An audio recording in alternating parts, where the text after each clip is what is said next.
आज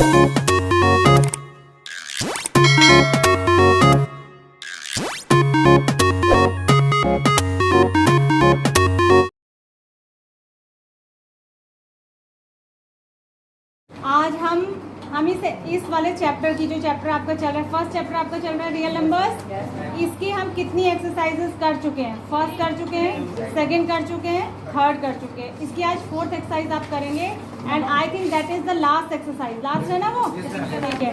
इसके साथ ही ये चैप्टर फिनिश हो जाएगा आपका। मेरी बात को अटेंटिवली सुनिए, एक मिनट रुक जाओ पहले, लेट मी कंप्लीट फर्स्ट, ठीक है? तो मेरी बात को सुनिए, इसके साथ ही चैप्टर आज कंप्लीट हो जाएगा। 2 पीरियड है, 2 पीरियड में ऑलमोस्ट ये हो जाएगा, ठीक है?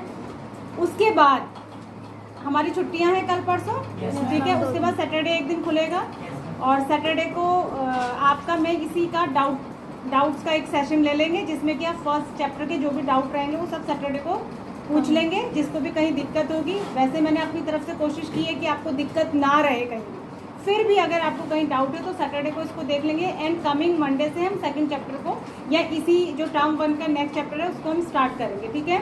अच्छा, एक बात और है कि आप देख रहे हैं कि मैंने ये सेकंड अप्रैल से शुरू किया था, फर्स्ट से ही कर दिया है। 1 अप्रैल से मैंने ये चैप्टर शुरू किया था और आज यानी कि 13 अप्रैल को ये चैप्टर फ्रूटफुली ख़त्म हो जाएगा। तो आपको जब कॉपी में काम करना है तो आपको एक साथ ही सारा काम नहीं करना है। आप डेट्स को सेलेक्ट कर लीजिए। फर्स्ट जिस दिन भी आपका वर्किंग डे था उस दिन मैंने उसी दिन क्लास हुई है, तो मतलब उन डेज के हिसाब से आप कॉपी में डेट डालकर काम करेंगे। ऐसा नहीं कि एक ही डेट में सारा काम करेंगे। मेरी बात समझ रहे हैं? 1 से लेके 13 अप्रैल तक आपके चैप्टर चला है, उसमें बीच में 1-2 छुट्टियां रही होंगी, उनको आप हटा लेंगे। संडे आया होगा या कोई और छुट्टी रही होगी, उसको हटा लेंगे। बाकी जो आपके वर्किंग डेज हैं जिसमें आप स्कूल आए थे, उसमें आप अलग अलग डेट्स में काम करेंगे, ठीक है? कई बच्चे डेट डालते ही नहीं हैं और कई बच्चे एक बार शुरू में कोई डेट डाल दी तो डाल दी, पूरा चैप्टर उसी में निपटा देते हैं। एक ही दिन थोड़ी आपका पूरा चैप्टर कंप्लीट हो गया, ठीक है? तो इस हिसाब से आप कॉपी में काम करेंगे। और इंडेक्स जो आप बनाएंगे, इंडेक्स को आप जैसे भी बनाना चाहे आप एक्सरसाइज वाइज बनाना चाहे तो आप एक्सरसाइज वाइज बना लेंगे, ठीक है? वो आपके ऊपर है, लेकिन इंडेक्स कॉपी में होना चाहिए। और मंडे से आपको मैंने पहले ही बता दिया था, चैप्टर स्टार्ट जब किया था, after completing the chapter I will check the copies, तो आपकी कॉपी चेक होगी फर्स्ट चैप्टर के लिए। और उस बीच का काम, जब मैं कॉपी चेक कर रही होंगी, उस बीच का काम आप रफ कॉपी में करेंगे जब तक आपकी कॉपी चेक होके मिलने जाती, ठीक है? बात समझ आ गई आपको? अब सुनिए, आज हम क्या करेंगे, आज आपको थोड़ा सा पिछला रिवीजन करना है, मतलब क्लास 9 का जो आपका नेक्स्ट एक्सरसाइज है, आपने बुक में नहीं देखना है, बुक को बंद कर दीजिए। ये बात मैं आपको कितनी बार समझा चुकी हूँ, but you are not understanding. बेटा, जब मैं कहूँगी ना बुक खोलिए, तब आप बुक खोलेंगे। अगर मैं आपको कोई चीज़ समझा रही हूँ तो आपको उस समय बुक खोलने की ज़रूरत नहीं है, समझ आई? बुक अभी नहीं खोलनी, आप सुनिए बस मैं जो कह रही हूँ। बुक आप तब खोलेंगे जब हम एक्सरसाइज के क्वेश्चंस कर रहे होंगे। उससे पहले मेरे को आपको कुछ बातें समझानी पड़ेंगी जिससे कि आप एक्सरसाइज करने में एबल हो पाए, ठीक है? तो आपको थोड़ा सा क्लास 9 में चले जाना है दोबारा से। आज 13 अप्रैल है, ठीक है? क्लास 9 में आपने डेसिमल एक्सपेंशंस पढ़े थे? डेसिमल एक्सपेंशंस पढ़े थे आपने? कितनों को याद है कि हाँ पढ़े थे? Raise your hands. बस इतने ही बच्चों को याद है, बाकी 9 में पढ़े नहीं है। वो एरोप्लेन से उड़ के आए हैं क्या 8 से 10th में? सभी ने पढ़े थे? कितने टाइप के थे, किसको याद है? गर्ल्स में से हाँ खड़ी हो जाओ। श्रद्धा, हाँ, नॉन टर्मिनेटिंग रिपीटिंग, बैठ जाओ। 3 तरीके के आपने डेसिमल एक्सपेंशन पढ़े थे। आप अब दोबारा से ध्यान देंगे जिसको याद नहीं है, क्योंकि आपकी नेक्स्ट एक्सरसाइज इसी से रिलेटेड है। पूरी एक्सरसाइज इसी पर बेस्ड है जो आपने लास्ट वाले सेशन में, यानी लास्ट वाले 2021-22 के सेशन में जो पढ़ा था, ठीक है? तो 3 तरीके के डेसिमल एक्सपेंशन होते हैं। डेसिमल एक्सपेंशन से क्या मतलब है? जब हम एक नंबर को दूसरे नंबर से डिवाइड करते हैं, या डेसिमल में, ठीक है, छोटे नंबर्स की बात नहीं कर रही हूँ, क्लास 1-2 के, जब डेसिमल वाला डिवीजन आप करते थे तो क्या होता था? 3 तरीके की बातें हो सकती थी। या तो डिवीजन पूरा चले जाएगा, डेसिमल के बाद 1-2 डिजिट के बाद खत्म हो जाएगा, या पूरा नहीं जाता, कोई सिंगल नंबर या 2 नंबर या 3 नंबर का ग्रुप रिपीट होता जाता है, ठीक है? या फिर क्या होता है, ना तो पूरा वो डेसिमल पूरी तरीके से डिवीजन पूरी तरीके से जाता भी नहीं है, और कोई नंबर रिपीट भी नहीं होता, बल्कि अलग अलग नंबर्स आते रहते हैं। ये 3 तरीके की बातें ही होती हैं, ठीक है। तो पहला डेसिमल एक्सपेंशन कौन सा होता है? टर्मिनेटिंग। कौन सा होता है? टर्मिनेटिंग। दूसरा डेसिमल एक्सपेंशन जो होता था वो होता था terminating, sorry non terminating. Non terminating बोला करिए मेरे साथ बेटा, बोलने से रिवाइज होता है, ठीक है। नॉन टर्मिनेटिंग रिपीटिंग, इसको नॉन टर्मिनेटिंग रिकरिंग भी कहते हैं। नॉन टर्मिनेटिंग रिकरिंग, आपकी बुक में वर्ड रिकरिंग ही लिखा है।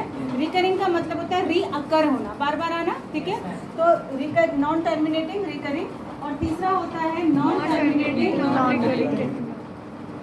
Terminating non repeating. Repeating word, recurring और रिपीटिंग वर्ड एक दूसरे के सिनोनिम है, तो मैं रिपीटिंग इसलिए यूज करती हूँ या कर रही हूँ क्योंकि उससे आप इजीली फेमिलियर है। रिकरिंग कहूंगी तो बहुत सारे बच्चे नहीं समझेंगे, तो रिपीटिंग सब समझते हैं, नहीं रिपीट होना, ठीक है। तो non terminating non repeating, non terminating non repeating, ठीक है। अब आपको इसी से जुड़ा हुआ होता है किसी नंबर का रेशनल होना या फिर इरेशनल होना। जो ये पहले, इसको शॉर्टकट में हम टर्मिनेटिंग कह देंगे, इसको क्या कह देंगे? नॉन टर्मिनेटिंग बट रिपीटिंग, ठीक है।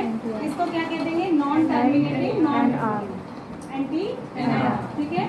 अब देखिए, अगर कंडीशन ये वाली हो या फिर ये वाली हो, इन दोनों में से अगर कोई भी एक कंडीशन हो, यानी कि अगर हमारा डेसिमल एक्सपेंशन या तो टर्मिनेटिंग हो या नॉन टर्मिनेटिंग रिपीटिंग हो, इन दोनों ही केस में हमको जो नंबर मिलता है वो रेशनल होता है। वो क्या होता है? रेशनल होता है। और ये जो तीसरा वाला डेसिमल एक्सपेंशन होता है, यही पहचान होती है ये रेशनल नंबर की, ये रेशनल नंबर की। इसका एग्जांपल मैंने आपको पहले भी दिया था, पाई। जो पाई होता है उसकी जो वैल्यू होती है 3.14, तो हम बस इतना ही लिखते हैं कहीं पर अप्लाई करने के लिए, बट ये बहुत लंबी होती है। और इसका जो डेसिमल एक्सपेंशन होता है ये non terminating non repeating type का होता है, तो ये एक इरेशनल नंबर है, यानी आपसे पूछा भी जाता है कभी स्पेशली। और ऐसा ही नहीं, क्लास 10th में आगे आप जब 12th के बाद कॉम्पिटिटिव एग्जाम देते तो वहाँ पर भी ये क्वेश्चन आते हैं कि पाई जो है किस तरीके का डेसिमल एक्सपेंशन रखता है, या फिर ये रेशनल है या इरेशनल, ठीक है। आपको मैथमेटिक्स इस तरीके से पढ़ने की आपके आगे तक काम है। जो बच्चे आगे मैथ्स नहीं भी लेंगे बेटा, उनका भी अगर वो कोई कॉम्पिटिटिव एग्जाम देंगे तो ये छोटी छोटी बातें आती हैं, ठीक है। आप चाहे कोई सा भी एग्जाम देंगे ये सारी चीज़ आती है। तो ये आपका हो गया, ठीक है। नॉन टर्मिनेटिंग, इसमें इरेशनल होता है और इसमें रेशनल होता है। अब वो तो बात तब है ना जब हम डेसिमल एक्सपेंशन करके देखें, मतलब अगर हम डिवाइड करके देखें तो अगर हमें इस टाइप का मिलेगा तो हम कह देंगे कि रेशनल है, और इस टाइप का मिलेगा तो कह देंगे कि रेशनल नहीं है। पर जो आपकी एक्सरसाइज में क्वेश्चंस हैं उसमें वो ये कहता है कि बिना डिवाइड करे बताओ, सिर्फ देख कर, बिना डिवाइड किए बताओ, सिर्फ देख कर कि नंबर रेशनल है कि इरेशनल। तो उसकी पहचान कैसे करते हैं ये मैं आपको बताने जा रही हूँ। उसके बाद एक्सरसाइज आप खुद सॉल्व कर लेंगे, मैं अभी आपको साथ में कराऊंगी। देखिए, जो हमारा रेशनल नंबर होता है वो इन दो कंडीशन में आएगा। और रेशनल नंबर अगर फ्रैक्शन की फॉर्म में लिखा हुआ है तो उसकी फॉर्म होती है P/Q। क्या होती है? P/Q, यानी न्यूमरेटर अपॉन डिनोमिनेटर। तो पहचान कैसे करते हैं? देखो, जो टर्मिनेटिंग डेसिमल एक्सपेंशन होता है, ध्यान देना, जो टर्मिनेटिंग डेसिमल एक्सपेंशन होता है उसके डिनोमिनेटर के, किसके बोलो? डिनोमिनेटर, किसके? डिनोमिनेटर के जब आप प्राइम फैक्टर्स करेंगे, क्या करेंगे? प्राइम फैक्टर्स करेंगे। किसके डिनोमिनेटर के प्राइम फैक्टर्स करेंगे? किसी गिवन नंबर के, किसी गिवन नंबर के। अभी आपको पता नहीं है कि वो टर्मिनेटिंग है या नॉन टर्मिनेटिंग, वो तो आपको प्राइम फैक्टराइजेशन के बाद पता चलेगा बिना डिवाइड करे, है ना। टर्मिनेटिंग नॉन टर्मिनेटिंग तो आपको तब पता चलेगा जब आप डिवाइड करके देखें। अगर डिवाइड करके नहीं देख रहे हैं आप, कोई अपॉन में लिखा हुआ नंबर आपको दिया है और वो पूछ रहा है कि ये रेशनल है या इरेशनल, या इसका जो डेसिमल एक्सपेंशन आएगा वो टर्मिनेटिंग आएगा या नॉन टर्मिनेटिंग रिपीटिंग आएगा या नॉन टर्मिनेटिंग नॉन रिपीटिंग आएगा, देख कर बताइए। तो कैसे बताएंगे? तो इसके जो नीचे यानी डिनोमिनेटर होता है जिसको आप Q से दिखाते हैं, उसके जब आप प्राइम फैक्टर्स करेंगे तो इसके प्राइम फैक्टराइजेशन में 2 की पावर m और 5 की पावर n टाइप का आएगा। ये मतलब 2 की पावर कुछ आएंगी, प्राइम फैक्टर्स में कुछ 2 आएंगे और कुछ 5 आएंगे, ठीक है।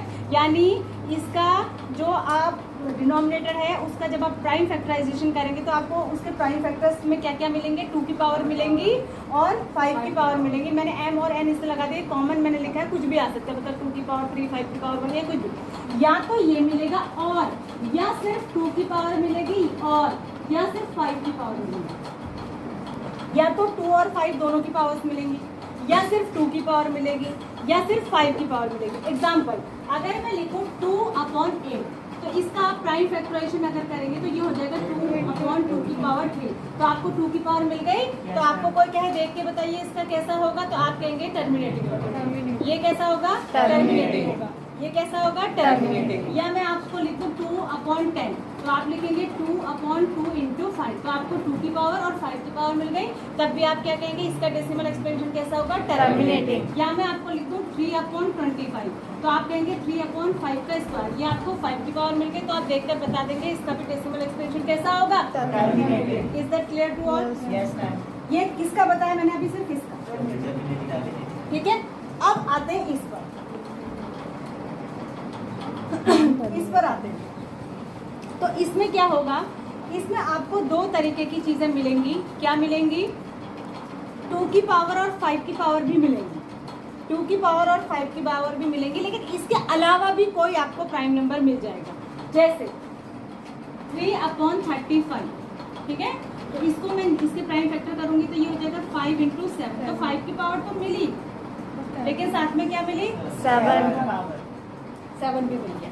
साथ में क्या मिला? 7 मिल गया। तो या तो 2 की पावर और 5 के पावर के साथ अगर कोई और भी प्राइम नंबर अगर हमें मिलता है तो उसका डेसिमल एक्सपेंशन ऐसा होता है। कैसा होता है? Non terminating repeating. बताएं।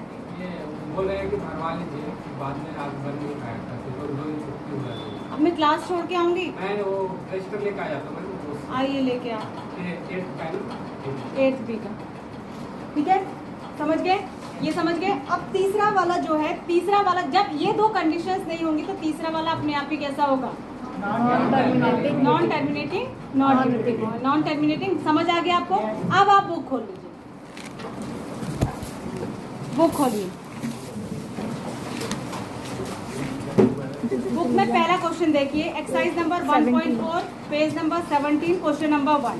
ये कह रहा है, ध्यान दीजिए। अब now concentrate in your book without actually performing the long division, माने डिवीजन करके आपको नहीं देखना है। State whether the following rational numbers will have a terminating decimal expansion और a non terminating repeating decimal expansion. ठीक है, ये आपसे पूछ रहा है। तो पहले वाले में लिखा है 13/3125।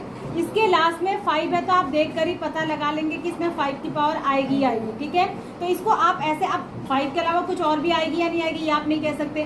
तो आपको क्या करना पड़ेगा? 3125 के प्राइम फैक्टर्स करने पड़ेंगे। इसके प्राइम फैक्टर्स में अगर सिर्फ 2 की और 5 की पावर आ रही है तो इसका डेसिमल एक्सपेंशन टर्मिनेटिंग होगा, और अगर नहीं आ रही, कोई एक्स्ट्रा नंबर भी और आ रहा है प्राइम नंबर, तो क्या होगा? Non terminating. 17/8 को तो आप ओरली बता देंगे टर्मिनेटिंग। ठीक है, 64/455 का भी आपको 455 का करना पड़ेगा। उसके बाद 15/1600 में आप देख रहे हैं क्या आएगा? 2 की और 5 की पावर आएगी। 16 का क्या होता है? 2 की पावर 4, और 100 है तो 10 × 10, फिर और करेंगे तो 2 × 5 और आएगा, मतलब 2 और 5 के अलावा इसमें कोई और नंबर नहीं आएगा, तो ये टर्मिनेटिंग होगा। 343 आपको पता ही है किसका क्यूब होता है? 7 का। किसका क्यूब होता है? 7 का। तो ये क्या होगा? Non terminating repeating. क्या होगा ये? Non terminating non repeating. इसमें 2 की और 5 की कोई भी पावर नहीं आ रही। अगला वाला इसमें तो लिखा ही है 2 की पावर 3, 5 की पावर 2, तो ये टर्मिनेटिंग हुआ। उससे अगले वाले में लिखा है 2 की पावर 2, 5 की पावर 7, और साथ में 7 की पावर भी नॉन टर्मिनेटिंग रिपीटिंग। उससे अगले वाले में 6/15, 15 के करे 3 × 5, तो 5 के साथ 3 भी आ गया तो नॉन टर्मिनेटिंग रिपीटिंग। उसके बाद अगला है 50, 50 को क्या लिखेंगे? 25 × 2, हाँ 5 का स्क्वायर × 2, तो 5 का स्क्वायर आया, यानी 5 की पावर आई और 2 की पावर आई, यानी कि टर्मिनेटिंग। उससे अगला वाला 77/210। ठीक है, 77/210। तो इसमें वो भी रख दीजिए, फॉर्म भी रख दीजिए। ठीक है, तो ये क्या हो गया? 210 के क्या होंगे? 7 3 जा 21, 7 3 जा 21, और साथ में 10 आएगा। 10 को करेंगे 2 × 5। ठीक है, तो यानी 2 की और 5 की पावर तो आ रही है, बट 7 भी आ रहा है, तो यानी नॉन टर्मिनेटिंग। किसी को दिक्कत? अच्छे से समझ आ गया? कोई डाउट? एग्जाम में आ जाए तो कर लेंगे, कोई सा भी इस तरीके का क्वेश्चन आ जाए तो कर लेंगे। Very good. अब देखिए अगला वाला क्वेश्चन, देखिए सेकंड वाला। Write down the decimal expansion of those rational numbers in question 1 above which have terminating decimal expansion. जो पहला वाला आप करेंगे, देखो पहले वाले को आपने करना कैसे, आपने 3 कॉलम बनाएंगे। आप ध्यान दीजिए, 3 कॉलम्स आप बनाएंगे। पहले में आप ये नंबर्स लिखेंगे, पहले की हेडिंग होगी नंबर्स, दूसरे की होगी डेसिमल एक्सपेंशन, दूसरे की होगी प्राइम फैक्टराइजेशन ऑफ डिनोमिनेटर। क्या होगा दूसरे में क्या लिखेंगे उसका डिनोमिनेटर। हाँ ठीक है, जैसे मान लिया मैंने लिखा 2/8, पहले में तो मैंने नंबर लिख लिया, दूसरे में क्या आएगा प्राइम फैक्टराइजेशन ऑफ डिनोमिनेटर, इसकी हेडिंग होगी और यहाँ पे आ जाएगा 2 की पावर 3 और फिर यहाँ पे टाइप लिख देंगे कि नॉन टर्मिनेटिंग है या नॉन टर्मिनेटिंग रिपीटिंग है या नॉन टर्मिनेटिंग। समझ में आ गया? पहला क्वेश्चन ऐसा हुआ। अब इसमें से आप उनको सेलेक्ट कर लेंगे जिनका डेसिमल एक्सपेंशन कैसे आया है, कह रहा है ये टर्मिनेटिंग।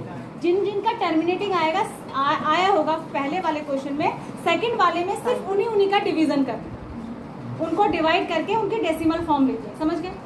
फर्स्ट वाले में जिनका टर्मिनेटिंग आएगा, सेकंड क्वेश्चन में सिर्फ उन्हीं को एक्चुअल में डिवाइड करके वो डेसिमल में क्या नंबर आएगा वो लिखो। क्लियर? उसके बाद थर्ड वाला देखो क्वेश्चन, द फॉलोइंग, अभी आप ये करेंगे, अभी करना है ये आपको, आज 2 पीरियड है, अब इसके बाद आपको ये करना है। मैं अभी नया कुछ नहीं बताऊंगी क्योंकि ये चैप्टर में यहाँ फिनिश कर रही हूँ, ठीक है? ये अभी आपका काम है, आप करेंगे।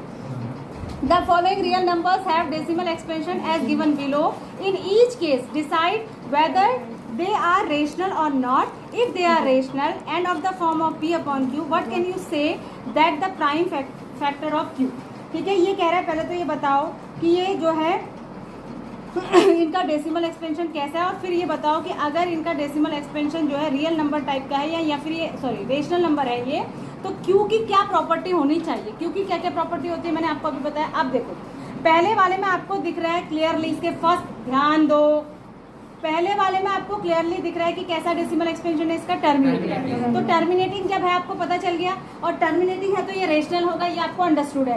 तो जब रेशनल है तो इसका जो क्यू होगा वो किस टाइप का होगा, तो आप लिख देंगे कि इसका जो क्यू होगा उसमें 2 की पावर या 5 की पावर या 2 की पावर आएगी, या और सिंपली 2 की पावर या सिंपली 5 की पावर आएगी, लिख सकते हैं ना। ये इसके क्यू की प्रॉपर्टी होगी इसके डिनोमिनेटर से। दूसरे वाले में आप कहेंगे कि इसका non terminating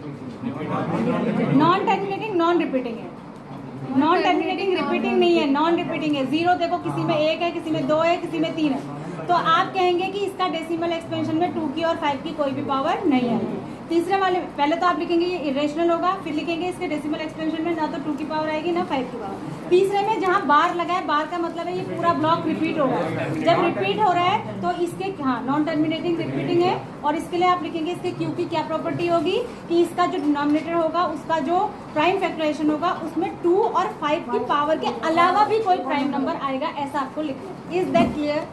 is exercise number 1.4 is clear to all? हाँ बोलो। 1.2 का 7 क्वेश्चन वन, हाँ वो मैं अभी बताऊंगी, ठीक है? 1.2 का 7 क्वेश्चन मैं बताऊंगी, या मैं बता ही देती हूँ, चलो आप साथ में कर लेंगे।